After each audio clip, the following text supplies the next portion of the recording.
With Mr. Review, we spring into action with breaking reviews.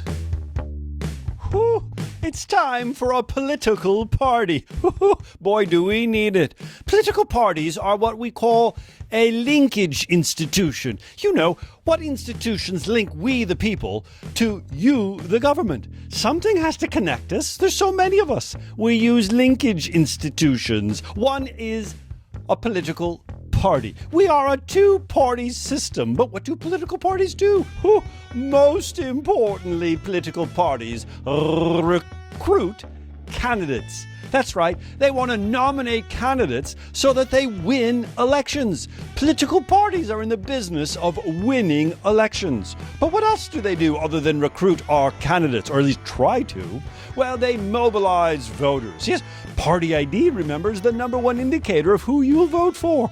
They mobilize voters. They also educate voters by pushing out ads and commercials and, platforms of issues. We stand for this. They don't stand for that. Political parties competing for elections.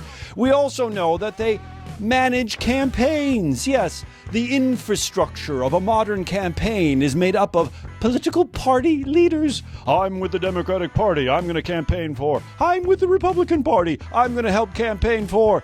They help manage campaigns.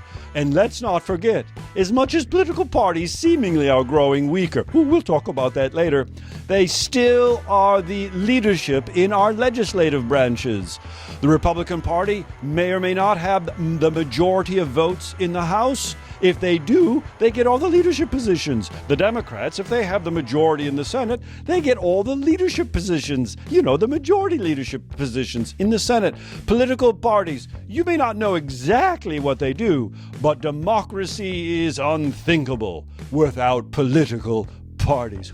Fight for the right, my friends. Spring into action with breaking reviews.